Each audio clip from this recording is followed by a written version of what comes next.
6 ಆಹಾರಗಳು ದಿನಕ್ಕೊಮ್ಮೆ ಸೇವಿಸಿದರೆ ಸಕ್ಕರೆ ಕಾಯಿಲೆಗೆ ಅಮೃತದಂತೆ ಕೆಲಸ ಮಾಡುತ್ತವೆ. ಸಕ್ಕರೆ ಮಟ್ಟ ಎಂದಿಗೂ ಏರದು. ನಮಸ್ಕಾರ ಸ್ನೇಹಿತರೆ, ಇಂದು ನಾವು ಒಂದು ಮಹತ್ವದ ವಿಷಯದ ಬಗ್ಗೆ ಮಾತನಾಡಲಿದ್ದೇವೆ.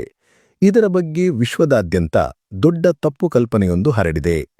ಸಾಮಾನ್ಯವಾಗಿ ಜನರು ಮಧುಮೇಹ ಎಂದಿಗೂ ಗುಣವಾಗದು, ಅದನ್ನು ಕೇವಲ ನಿಯಂತ್ರಣದಲ್ಲಿಡಬಹುದು ಎಂದು ಹೇಳುವುದನ್ನು ನೀವು ಕೇಳಿರಬಹುದು.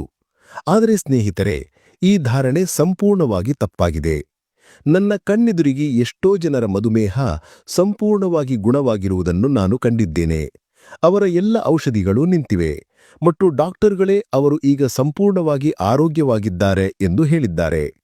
ಆಶ್ಚರ್ಯದ ಸಂಗತಿಯೆಂದರೆ, ಇದಕ್ಕಾಗಿ ಅವರಿಗೆ ಕಠಿಣ ಉಪವಾಸವೋ ಅಥವಾ ಹಸಿವಿನಿಂದ ಕೂಡಿರುವ ಡೇಟ್ನ ಅಗತ್ಯವಿರಲಿಲ್ಲ.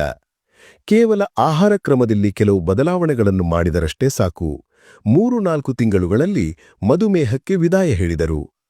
ಮೊದಲಿಗೆ ನಾವು ನಮ್ಮ ಮನಸ್ಸಿನಲ್ಲಿ ಒಂದು ವಿಷಯವನ್ನು ದೃಢವಾಗಿ ತಿಳಿದುಕೊಳ್ಳಬೇಕು. ಮಧುಮೇಹ ಒಂದು ರೋಗವಲ್ಲ, ಬದಲಿಗೆ ಒಂದು ಆಹಾರ ಕ್ರಮದ ತೊಂದರೆ, ಅಂದರೆ ಡಯಟರಿ ಡಿಸಾರ್ಡರ್. ಇದು ನಮ್ಮ ತಪ್ಪಾದ ಆಹಾರ ಕ್ರಮದಿಂದ ಉಂಟಾಗುತ್ತದೆ ಮತ್ತು ಸರಿಯಾದ ಆಹಾರ ಬದಲಾವಣೆಗಳನ್ನು ಮಾಡಿದಾಗ ಇದು ಸಂಪೂರ್ಣವಾಗಿ ಗುಣವಾಗಬಹುದು. ಈಗಲೇ ನಿಮಗೆ ಇದರ ಮೇಲೆ ನಂಬಿಕೆ ಇಲ್ಲದಿರಬಹುದು, ಆದರೆ ಒಮ್ಮೆ ಇದನ್ನು ಪ್ರಯತ್ನಿಸಿ ನೋಡಿ. ಯಾವುದೇ ನಷ್ಟವಿಲ್ಲ, ಕೇವಲ ಲಾಭವಷ್ಟೇ ಆಗುತ್ತದೆ. ಇಂದಿನ ಈ ವಿಡಿಯೋದಲ್ಲಿ ನಾನು ನಿಮಗೆ 6 ಆಹಾರ ಪದಾರ್ಥಗಳ ಬಗ್ಗೆ ತಿಳಿಸಲಿದ್ದೇನೆ. ಇವುಗಳನ್ನು ನಿಮ್ಮ ದೈನಂದಿನ ಆಹಾರದಲ್ಲಿ ಸೇರಿಸಿಕೊಂಡರೆ ಮಧುಮೇಹ ಧೀಮವಾಗಿ ಕಡಿಮೆಯಾಗುವುದನ್ನು ಮತ್ತು ಕೊನೆಗೊಂಗುವುದನ್ನು ನೀವು ಕಾಣಬಹುದು. ವಿಡಿಯೋ ನೋಡುವ ಮೊದಲು ನಿಮ್ಮ ರಕ್ತದ ಸಕ್ಕರೆ ಮಟ್ಟವನ್ನು ಗಮನಿಸಿಟ್ಟುಕೊಳ್ಳಿ. ನಾಳೆಯಿಂದಲೇ ಈ ಆಹಾರಗಳನ್ನು ನಿಮ್ಮ ಡಯಟ್ನಲ್ಲಿ ಸೇರಿಸಿಕೊಳ್ಳಿ. 3 ತಿಂಗಳ ನಂತರ ರಕ್ತದ ಸಕ್ಕರೆ ಪರೀಕ್ಷೆ ಮಾಡಿದಾಗ ನಿಮ್ಮ ಸಕ್ಕರೆ ಮಟ್ಟದಲ್ಲಿ ಸ್ಪಷ್ಟ ವ್ಯತ್ಯಾಸ ಕಾಣಬಹುದು. ಈ ಎಲ್ಲ ಆಹಾರಗಳು ಯಾವುದೇ ಅಪರೂಪದ ಅಥವಾ ದುಬಾರಿ ವಸ್ತುಗಳಲ್ಲ. ಇವು ನಿಮ್ಮ ಸುತ್ತಮುತ್ತಲಿನ ಮಾರುಕಟ್ಟೆಯಲ್ಲಿ ಸುಲಭವಾಗಿ ಸಿಗುತ್ತವೆ. ಆದರೆ ಸಮಸ್ಯೆ ಏನೆಂದರೆ, ನಾವು ಇವುಗಳನ್ನು ನಿಯಮಿತವಾಗಿ ಸೇವಿಸುವುದಿಲ್ಲ.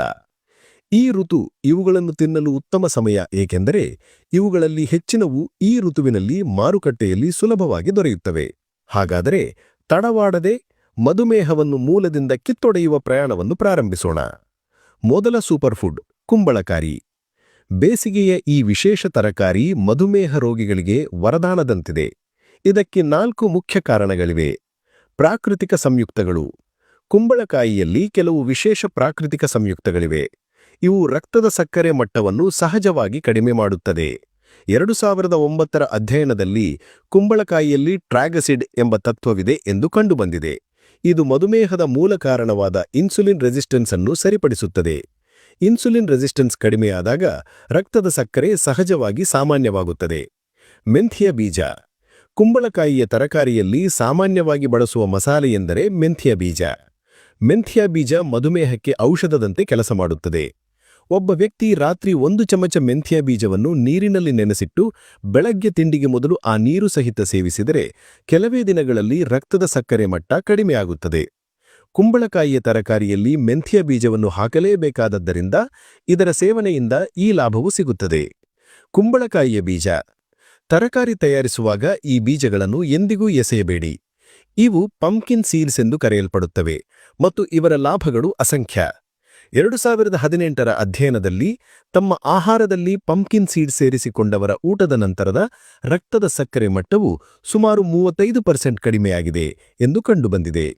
ಇದಕ್ಕೆ ಕಾರಣ ಈ ಬೀಜಗಳಲ್ಲಿ ಶಕ್ತಿಶಾಲಿ ಆಂಟಿಆಕ್ಸಿಡೆಂಟ್ಗಳು, ಆರೋಗ್ಯಕರ ಕೊಬ್ಬುಗಳು ಮತ್ತು ಸಾಕಷ್ಟು ನಾರಿನಾಂಶವಿದೆ.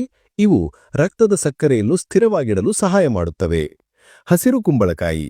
ರಕ್ತದ ಸಕ್ಕರೆಗೆ ಹಸಿರು ಕುಂಬಳಕಾಯಿ ಹೆಚ್ಚು ಪ್ರಯೋಜನಕಾರಿ, ಏಕೆಂದರೆ ಇದರ ತರಕಾರಿ ತಯಾರಿಸುವಾಗ ಸಿಪ್ಪೆ ತೆಗೆಯುವುದಿಲ್ಲ. ಇದರಿಂದ ಹೆಚ್ಚಿನ ನಾರಿನಾಂಶ ಮತ್ತು ಪೋಷಕಾಂಶಗಳು ದೊರೆಯುತ್ತವೆ. ಒಂದು ವಿಷಯವನ್ನು ಗಮನದಲ್ಲಿಡಿ: ಕುಂಬಳಕಾಯಿಯ ತರಕಾರಿಯಲ್ಲಿ ಸಕ್ಕರೆ ಸೇರಿಸಬೇಡಿ, ಏಕೆಂದರೆ ಇದು ಸಹಜವಾಗಿಯೇ ಸ್ವಲ್ಪ ಸಿಹಿಯಾಗಿರುತ್ತದೆ ಮತ್ತು ಮಧುಮೇಹ ರೋಗಿಗಳು ಸಕ್ಕರೆಯನ್ನು ಸಂಪೂರ್ಣವಾಗಿ ತಪ್ಪಿಸಬೇಕು. ಎರಡನೇ ಸೂಪರ್ಫುಡ್ ಹಾಗಲಕಾಯಿ. ಹಾಗಲಕಾಯಿ ಮಧುಮೇಹಕ್ಕೆ ರಾಮಬಾಣದಂತಿದೆ. ಇದರಲ್ಲಿ ಇನ್ಸುಲಿನ್ ಉತ್ಪಾದನೆಯ ಸಾಮರ್ಥ್ಯವನ್ನು ಹೆಚ್ಚಿಸುವ ತತ್ವಗಳಿವೆ. ಆಯುರ್ವೇದದಲ್ಲಿ ಶತಮಾನಗಳಿಂದ ಇದನ್ನು ಮಧುಮೇಹದ ಚಿಕಿತ್ಸೆಗೆ ಬಳಸಲಾಗುತ್ತಿದೆ ಮತ್ತು ಈಗ ಆಧುನಿಕ ವಿಜ್ಞಾನವು ಹಾಗಲಕಾಯಿಯ ಸೇವನೆ ರಕ್ತದ ಸಕ್ಕರೆ ಕಡಿಮೆ ಮಾಡುವಲ್ಲಿ ಪರಿಣಾಮಕಾರಿ ಎಂದು ಒಪ್ಪಿಕೊಂಡಿದೆ. ಹಾಗಲಕಾಯಿ ಮೇದೋಜರ ಗ್ರಂಥಿಯ ಕಾರ್ಯಕ್ಷಮತೆಯನ್ನು ಸುಧಾರಿಸುತ್ತದೆ. ಇದು ಮಧುಮೇಹದಲ್ಲಿ ಹೆಚ್ಚು ಪರಿಣಾಮ ಬೀರುತ್ತದೆ. ಇತ್ತೀಚಿನ ಸಂಶೋಧನೆಗಳು ಹಾಗಲಕಾಯಿಯ ರಸವು ಮೇದೋಜರ ಗ್ರಂಥಿಯ ಕ್ಯಾನ್ಸರ್ಗೂ ಉಪಯುಕ್ತವಾಗಬಹುದು ಎಂದು ತಿಳಿಸಿದೆ. ಆದರೆ ಸಮಸ್ಯೆ ಏನೆಂದರೆ ಹಾಗಲಕಾಯಿಯ ರುಚಿ ಕಹಿಯಾಗಿರುತ್ತದೆ. ಆದ್ದರಿಂದ ಇದನ್ನು ತಿನ್ನಲು ಅಥವಾ ರಸ ಕುಡಿಯಲು ಜನರಿಗೆ ಕಷ್ಟವಾಗುತ್ತದೆ. ಆದರೆ 2 ವಿಧಾನಗಳಿಂದ ಹಾಗಲಕಾಯಿಯ ರಸವನ್ನು ರುಚಿಕರ ಮತ್ತು ಕುಡಿಯಲು ಯೋಗ್ಯವಾಗಿ ಮಾಡಬಹುದು.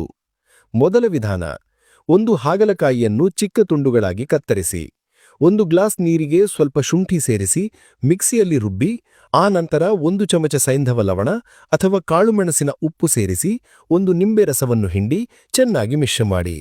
ಶುಂಠಿ, ನಿಂಬೆ ಮತ್ತು ಕಾಳುಮೆಣಸಿನ ಉಪ್ಪು ಸೇರಿಸಿದರೆ ರುಚಿ ಸುಧಾರಿಸುವುದು ಮಾತ್ರವಲ್ಲ, ಇದರ ಲಾಭಗಳು ಹೆಚ್ಚಾಗುತ್ತವೆ.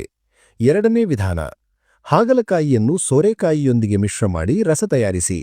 ಸೋರೆಕಾಯಿಯು ಹೆಲ್ದಿಯಾಗಿದ್ದು, ಇದನ್ನು ಹಾಗಲಕಾಯಿಯೊಂದಿಗೆ ಮಿಶ್ರ ಮಾಡಿದಾಗ ಕಹಿಯಾದ ರುಚಿಯನ್ನು ಗಣನೀಯವಾಗಿ ಕಡಿಮೆ ಮಾಡುತ್ತದೆ. ಆದರೆ ಸೋರೆಕಾಯಿ ಕಹಿಯಾಗಿರದಂತೆ ಗಮನವಿಡಿ. ಹಾಗಲಕಾಯಿಯ ರಸವನ್ನು ಕುಡಿಯಲು ಉತ್ತಮ ಸಮಯವೆಂದರೆ ಬೆಳಗ್ಗೆ ತಿಂಡಿಗೆ ಅರ್ಧ ಗಂಟೆ ಮೊದಲು ಅಥವಾ ಮಧ್ಯಾಹ್ನ ಊಟದ 1:30 ರಿಂದ 7 ಗಂಟೆಗಳ ನಂತರ. ಮತ್ತು ಇದರ ಬೀಜಗಳನ್ನು ತೆಗೆಯುವ ಅಗತ್ಯವಿಲ್ಲ, ಏಕೆಂದರೆ ಆ ಬೀಜಗಳಲ್ಲೂ ಸಾಕಷ್ಟು ಪೋಷಕಾಂಶಗಳಿವೆ. ಮೂರನೇ ಸೂಪರ್ಫುಡ್: ಬೀಜಗಳು ಮತ್ತು ಕಾಯಿಗಳು. ಆಗಾಗ ಊಟದ ಮಧ್ಯೆ ಹಸಿವಾದಾಗ ನಾವು ಬಿಸ್ಕೆಟ್, ಚಿಪ್ಸ್, ಭುಜಿಯಾ ಅಥವಾ ಫಾಸ್ಟ್ ಫುಡ್ ತಿನ್ನುತ್ತೇವೆ. ಈ ಚಿಕ್ಕ ಚಿಕ್ಕ ತಪ್ಪುಗಳೇ ಮಧುಮೇಹವನ್ನು ಗುಣವಾಗದಂತೆ ತಡೆಯುತ್ತವೆ. ಈ ತಿಂಡಿಗಳ ಬದಲಿಗೆ ಕಾಯಿಗಳು, ಕಾಯಿಬೆಣ್ಣೆ, ಹಣ್ಣುಗಳು ಅಥವಾ ಬೀಜಗಳನ್ನು ತಿಂದರೆ ಹಸಿವು ನೀಗುವುದು ಮಾತ್ರವಲ್ಲ, ರಕ್ತದ ಸಕ್ಕರೆಯೂ ಸ್ಥಿರವಾಗಿರುತ್ತದೆ. ಕಮಲದ ಬೀಜ ಮಖಾನ. ಇದನ್ನು ತುಪ್ಪದಲ್ಲಿ ಸ್ವಲ್ಪ ಶಾಖದಲ್ಲಿ ಹುರಿದರೆ ಚಿಪ್ಸ್ಗಿಂತಲೂ ರುಚಿಕರವಾಗಿರುತ್ತದೆ. ಅನೇಕ ಅಧ್ಯಯನಗಳು ಕಮಲದ ಬೀಜವನ್ನು ರಕ್ತದ ಸಕ್ಕರೆ ಕಡಿಮೆ ಮಾಡುವ ಉನ್ನತ ಆಹಾರಗಳಲ್ಲಿ ಒಂದೆಂದು ಗುರುತಿಸಿವೆ. ಬಾಳೆಹಣ್ಣು ಮತ್ತು ಗೋಡಂಬಿ. 2 ಬಾಳೆಹಣ್ಣಿನೊಂದಿಗೆ 10 ಗೋಡಂಬಿಗಳನ್ನು ತಿನ್ನುವುದರಿಂದ ಹೊಟ್ಟೆ ತುಂಬುತ್ತದೆ ಮತ್ತು ರಕ್ತದ ಸಕ್ಕರೆ ಏರದು. ಬಾಳೆಹಣ್ಣು ಮತ್ತು ಮಧುಮೇಹಕ್ಕೆ ಸಂಬಂಧಿಸಿದಂತೆ ಜನರಲ್ಲಿ ಹಲವು ತಪ್ಪು ಕಲ್ಪನೆಗಳಿವೆ. ವಾಸ್ತವವಾಗಿ ಬಾಳೆಹಣ್ಣು, ಖರ್ಜೂರ ಮತ್ತು ಮಾವಿನಂತಹ ಹಣ್ಣುಗಳನ್ನು ತಿನ್ನಬಹುದು. ಇವುಗಳಲ್ಲಿರುವ ಸಕ್ಕರೆ ಪ್ರಾಕೃತಿಕವಾಗಿದ್ದು, ಆಂಟಿಆಕ್ಸಿಡೆಂಟ್ಗಳು, ಎನ್ಸೈಮ್ಗಳು ಮತ್ತು ಸಾಕಷ್ಟು ನಾರಿನಾಂಶವನ್ನು ಒಳಗೊಂಡಿರುತ್ತವೆ. ಇದರಿಂದ ದೇಹವು ಇವುಗಳನ್ನು ಸುಲಭವಾಗಿ ಜೀರ್ಣಿಸಿಕೊಳ್ಳುತ್ತದೆ ಮತ್ತು ರಕ್ತದ ಸಕ್ಕರೆ ಏಕಾಏಕಿ ಏರುವುದಿಲ್ಲ. ಗೋಡಂಬಿಯಂತಹ ಕಾಯಗಳು ಆರೋಗ್ಯಕರ ಕೊಬ್ಬುಗಳ ಉತ್ತಮ ಮೂಲವಾಗಿದ್ದು, ಇವು ರಕ್ತದ ಸಕ್ಕರೆ ಏರದಂತೆ ತಡೆಯುತ್ತವೆ. ಇದೇ ರೀತಿ ಒಂದು ಸೇಬನ್ನು 1 ಹಿಡಿ ಕಡಲೆಕಾಯಿಯೊಂದಿಗೆ ಅಥವಾ ಸೇಬಿನ ತುಂಡುಗಳ ಮೇಲೆ ಕಡಲೆಕಾಯಿ ಬೆಣ್ಣೆಯನ್ನು ಹಚ್ಚಿ ತಿನ್ನಬಹುದು. ಹಣ್ಣುಗಳು ಮತ್ತು ಕಾಯಿಗಳ ಸಂಯೋಜನೆಯು ತಿಂಡಿಯಾಗಿ ಸೇವಿಸಿದರೆ ರಕ್ತದ ಸಕ್ಕರೆ ಏರುವುದಿಲ್ಲ, ಬದಲಾಗಿ ಕಡಿಮೆಯಾಗುತ್ತದೆ. 4ನೇ ಸೂಪರ್ಫುಡ್: ಬೆಂಡೆಕಾಯಿ, ಭಿಂಡಿ. ಬೆಂಡೆಕಾಯಿ ಬೇಸಿಗೆಯಲ್ಲಿ ಸಾಮಾನ್ಯವಾಗಿ ದೊರೆಯುವ ತರಕಾರಿಯಾಗಿದ್ದು, ರುಚಿಯ ಜೊತೆಗೆ ರಕ್ತದ ಸಕ್ಕರೆ ಕಡಿಮೆ ಮಾಡುವಲ್ಲಿ ಪರಿಣಾಮಕಾರಿಯಾಗಿದೆ. ಇದು ಕೇವಲ ಗೃಹಾನುಭವವಲ್ಲ, ಆಧುನಿಕ ಅಧ್ಯಯನಗಳಿಂದಲೂ ಸಾಬೀತಾಗಿದೆ. 2018ರ ಒಂದು ಅಧ್ಯಯನದಲ್ಲಿ ಬೆಂಡೆಕಾಯಿಯಲ್ಲಿ ಪಾಲಿಸ್ಯಾಕರೈಡ್ ಕಾರ್ಬೋಹೈಡ್ರೇಟ್ಗಳಿವೆ ಎಂದು ಕಂಡುಬಂದಿದೆ. ಇವು ಶಕ್ತಿಶಾಲಿ ಆಂಟಿ ಡಯಾಬಿಟಿಕ್ ಸಂಯುಕ್ತಗಳಾಗಿವೆ. ಇದರ ಜೊತೆಗೆ ಇದರ ಒಳಗಿರುವ ಸಣ್ಣ ಬಿಳಿ ಬೀಜಗಳು ಮಧುಮೇಹ ರೋಗಿಗಳಿಗೆ ತುಂಬಾ ಉಪಯುಕ್ತವೆಂದು ತಿಳಿದುಬಂದಿದೆ. ವಾರಕ್ಕೆ 2-3 ಬಾರಿ ಸಾಸಿವೆ ಎಣ್ಣೆಯಲ್ಲಿ ಬೆಂಡೆಕಾಯಿಯ ತರಕಾರಿ ತಯಾರಿಸಿ ತಿನ್ನುವ ಅಭ್ಯಾಸವನ್ನು ಮಾಡಿಕೊಳ್ಳಿ. 5ನೇ ಸೂಪರ್ಫುಡ್: ರಾಗಿಗಳು, ಮಿಲೆಟ್ಸ್. ರಾಗಿಗಳು ತುಂಬಾ ಶಕ್ತಿಶಾಲಿಯಾಗಿದ್ದು, ಇವುಗಳಿಂದಾಗಿ ಕೇವಲ 3 ತಿಂಗಳಲ್ಲಿ ನಿಮ್ಮ ಮಧುಮೇಹ ಸಂಪೂರ್ಣವಾಗಿ ತಿರುಗಬಹುದು. ರಾಗಿಗಳನ್ನು ಸೇವಿಸಿದ ನಂತರವೂ ಮಧುಮೇಹ ಗುಣವಾಗದಿರಲು ಕೇವಲ 2 ಕಾರಣಗಳಿರಬಹುದು. 1. ರಾಗಿಗಳಿಂದ ಮಧುಮೇಹ ಗುಣವಾಗಬಹುದು ಎಂಬ ನಂಬಿಕೆ ನಿಮಗಿದ್ದರಿಂದ. 2ನೇಯದು, ರಾಗಿಗಳನ್ನು ಆಹಾರದಲ್ಲಿ ಸೇರಿಸಿಕೊಳ್ಳಲು ನಿಮಗೆ ಸಾಧ್ಯವಾಗದಿರುವುದು. ರಾಗಿಗಳೆಂದರೆ ಸಣ್ಣ ಧಾನ್ಯಗಳಾದ ಬಾರ್ನ್ಯಾರ್ಡ್, ಕೋದೋ, ಲಿಟಿಲ್, ಫಾಕ್ಸ್ಟೈಲ್ ಮತ್ತು ಬ್ರೌನ್ ಟಾಪ್ ಮಿಲೆಟ್ಗಳು. ಇವು ಭಾರತದ ಅತ್ಯಂತ ಹಳೆಯ ಧಾನ್ಯಗಳಾಗಿವೆ. ಇವುಗಳ ಗ್ಲೈಸೆಮಿಕ್ ಇಂಡೆಕ್ಸ್ ತೀರಾ ಕಡಿಮೆಯಾಗಿದ್ದು, ನಾರಿನಾಂಶ ತುಂಬಾ ಹೆಚ್ಚಾಗಿರುತ್ತದೆ. ಆದ್ದರಿಂದ ಅಕ್ಕಿಯ ಬದಲಿಗೆ ಇವುಗಳನ್ನು ಬಳಸುವುದು ಉತ್ತಮ. ಇವುಗಳನ್ನು ತಿನ್ನುವ ಮೊದಲು 6 ಗಂಟೆಗಳ ಕಾಲ ನೆನೆಸಿಡಬೇಕು, ಆನಂತರ 20 ನಿಮಿಷಗಳಲ್ಲಿ ಬೇಯುತ್ತವೆ. ಇವುಗಳನ್ನು ದಾಲ್ ಅಥವಾ ತರಕಾರಿಯೊಂದಿಗೆ ತಿನ್ನಬಹುದು. ಗೋಧಿಯ ರೊಟ್ಟಿಯ ಬದಲಿಗೆ ರಾಗಿ ಮತ್ತು ಜೋಳದ ರೊಟ್ಟಿಗಳನ್ನು ತಿನ್ನಿ. ರಾಗಿಯ ರೊಟ್ಟಿಯನ್ನು ಸಾಮಾನ್ಯ ರೀತಿಯಲ್ಲಿ ಕಾಯಿಸದೆ ಕುದಿಯುವ ನೀರಿನಲ್ಲಿ ಹಿಟ್ಟನ್ನು ಹಾಕಿ 5 ನಿಮಿಷ ಮುಚ್ಚಿಟ್ಟು ಆನಂತರ ಕಾಯಿಸಿದರೆ ರೊಟ್ಟಿ ತುಂಬ ಮೃದುವಾಗಿರುತ್ತದೆ. ಇದೇ ರೀತಿ ಜೋಳದ ರೊಟ್ಟಿಯನ್ನು ತಯಾರಿಸಬಹುದು. 6ನೇ ಸೂಪರ್ ಫುಡ್ ಓಟ್ಸ್ ಮತ್ತು ಅಶ್ವಗಂಧ. ಓಟ್ಸ್ ಓಟ್ಸ್ ರಕ್ತದ ಸಕ್ಕರೆ ಕಡಿಮೆ ಮಾಡಲು ಉತ್ತಮ. ಇದರಲ್ಲಿ ಕರಗುವ ಮತ್ತು ಕರಗದ ಎರಡೂ ರೀತಿಯ ನಾರಿನಂಶ ಇದೆ. ಬೆಳಗ್ಗೆ ತಿಂಡಿಗೆ ತರಕಾರಿಗಳನ್ನು ಸೇರಿಸಿ ಓಟ್ಸ್ನ ದೋಸೆ ಅಥವಾ ಕಿಚಡಿ ತಯಾರಿಸಿ. ಅಶ್ವಗಂಧ ಇದು ಒಂದು ಪ್ರಾಕೃತಿಕ ಸಪ್ಲಿಮೆಂಟ್ ಆಗಿದ್ದು, ಶಕ್ತಿಯನ್ನು ಹೆಚ್ಚಿಸುವ, ಒತ್ತಡವನ್ನು ಕಡಿಮೆ ಮಾಡುವ, ನಿದ್ರೆಯನ್ನು ಸುಧಾರಿಸುವ ಮತ್ತು ರಕ್ತದ ಸಕ್ಕರೆ ಕಡಿಮೆ ಮಾಡುವಲ್ಲಿ ಪರಿಣಾಮಕಾರಿ. 24 ವಿಭಿನ್ನ ಅಧ್ಯಯನಗಳ ವಿಮರ್ಶೆಯ ನಂತರ ವಿಜ್ಞಾನಿಗಳು ಅಶ್ವಗಂಧವು ರಕ್ತದ ಸಕ್ಕರೆಯನ್ನು ಗಣನೀಯವಾಗಿ ಕಡಿಮೆ ಮಾಡುತ್ತದೆ ಮತ್ತು ಇನ್ಸುಲಿನ್ ಉತ್ಪಾದನೆಯನ್ನು ಹೆಚ್ಚಿಸುತ್ತದೆ ಎಂದು ಒಪ್ಪಿಕೊಂಡಿದ್ದಾರೆ. ರಾತ್ರಿ ಮಲಗುವ ಮೊದಲು ಬೆಚ್ಚಗಿನ ಹಾಲಿನೊಂದಿಗೆ 2 ಅಶ್ವಗಂಧ ಕ್ಯಾಪ್ಸೂಲ್ಗಳನ್ನು ಸತತ 2 ತಿಂಗಳು ತೆಗೆದುಕೊಂಡರೆ ಶಕ್ತಿ ಮತ್ತು ಉತ್ಸಾಹದಲ್ಲಿ ಸ್ಪಷ್ಟ ಬದಲಾವಣೆ ಕಾಣಬಹುದು. ಕೊನೆಯ ಸೂಪರ್ ಫುಡ್ ಸಲಾಡ್.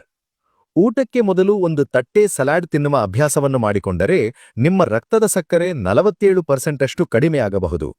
ಕಚ್ಚಾ ತರಕಾರಿಗಳ ಗ್ಲೈಸೆಮಿಕ್ ಇಂಡೆಕ್ಸ್ ತೀರಾ ಕಡಿಮೆಯಾಗಿದ್ದು, ಇವುಗಳಲ್ಲಿರುವ ನಾರಿನಾಂಶ ಕರುಳಿನಲ್ಲಿ ರಕ್ಷಣಾತ್ಮಕ ಪದರವನ್ನು ರೂಪಿಸುತ್ತದೆ. ಇದರಿಂದ ರೊಟ್ಟಿ, ತರಕಾರಿಯ ಗ್ಲೂಕೋಸ್ ರಕ್ತದಲ್ಲಿ ಧೀಮವಾಗಿ ಹೀರಿಕೊಳ್ಳಲ್ಪಡುತ್ತದೆ.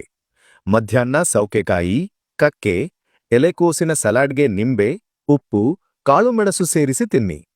ರಾತ್ರಿ ಈರುಳ್ಳಿಯ ಸಲಾಡ್ ತಿನ್ನಿ. ಕಚ್ಚಾ ಕೆಂಪು ಈರುಳ್ಳಿಯಲ್ಲಿ ಕೆಲವೇ ಗಂಟೆಗಳಲ್ಲಿ ರಕ್ತದ ಸಕ್ಕರೆ ಕಡಿಮೆ ಮಾಡುವ ಸಂಯುಕ್ತಗಳಿವೆ. ಒಂದು ಅಧ್ಯಯನದಲ್ಲಿ ಊಟಕ್ಕೆ ಮೊದಲು 100 ಗ್ರಾಂ ಈರುಳ್ಳಿಯ ಸಲಾಡ್ ನೀಡಿದಾಗ 4 ಗಂಟೆಗಳಲ್ಲಿ ರಕ್ತದ ಸಕ್ಕರೆ 40 ಪಾಯಿಂಟ್ಗಳಷ್ಟು ಕಡಿಮೆ ಆಯಿತು. Diet plan. ಬೆಳಗ್ಗೆ ತಿಂಡಿಗೆ ಅರ್ಧ ಗಂಟೆ ಮೊದಲು ಹಾಗಲಕಾಯಿಯ ರಸ ಅಥವಾ ರಾತ್ರಿ ನೆನೆಸಿಟ್ಟ ಮೆಂತ್ಯ ಬೀಜವನ್ನು ತೆಗೆದುಕೊಳ್ಳಿ. ತಿಂಡಿ ತರಕಾರಿಗಳೊಂದಿಗೆ ಓಟ್ಸ್ನ ದೋಸೆ ಅಥವಾ ಕಿಚಡಿ. ಮಧ್ಯಾಹ್ನ ಊಟಕ್ಕೆ ಮೊದಲು ತರಕಾರಿಯ ಸಲಾಡ್. ಊಟದಲ್ಲಿ ರಾಗಿ ಅಥವಾ ಜೋಳದ ರೊಟ್ಟಿ, ದಾಲ್, ತರಕಾರಿ. ಸಂಜೆ ಹಣ್ಣುಗಳೊಂದಿಗೆ ಕಾಯಿಗಳು. ರಾತ್ರಿ ಊಟಕ್ಕೆ ಮೊದಲು ಈರುಳ್ಳಿಯ ಸಲಾಡ್. ಊಟದಲ್ಲಿ ರಾಗಿಗಳ ಕಿಚಡಿ ಅಥವಾ ರಾಗಿ ಅಥವಾ ಜೋಳದ ರೊಟ್ಟಿ, ದಾಲ್, ತರಕಾರಿ. ಈ ಡಯಟ್ ಅನ್ನು 3 ತಿಂಗಳು ಗಂಭೀರವಾಗಿ ಅನುಸರಿಸಿದರೆ ಮಧುಮೇಹ ಗುಣವಾಗದಿರುವುದು ಬಹುತೇಕ ಅಸಾಧ್ಯ. ನಿಜವಾದ ಸವಾಲು ಡಯಟ್ ತಿಳಿಯುವುದರಲ್ಲ, ಬದಲಾಗಿ ಅದನ್ನು ನಿರಂತರವಾಗಿ ಅನುಸರಿಸುವುದರಲ್ಲಿದೆ. ನಿಮಗೆ ಈ ಮಾಹಿತಿ ಉಪಯುಕ್ತವೆಂದು ತೋರಿದರೆ ಲೈಕ್ ಬಟನ್ ಒತ್ತಿ. ಈ ಮಾಹಿತಿಯನ್ನು ನಿಮ್ಮ ಸ್ನೇಹಿತರೊಂದಿಗೆ ಮತ್ತು ಕುಟುಂಬದವರೊಂದಿಗೆ ಹಂಚಿಕೊಳ್ಳಿ. ಇಂತಹ ಆರೋಗ್ಯಕರ ಮಾಹಿತಿಗಳಿಗಾಗಿ ನಮ್ಮ ಚಾನೆಲ್ ಆರಾಧ್ಯ ಮೋಟಿವೇಶನ್ ಅನ್ನು ಸಬ್ಸ್ಕ್ರೈಬ್ ಮಾಡಲು ಮರಿಬೇಡಿ. ಧನ್ಯವಾದಗಳು.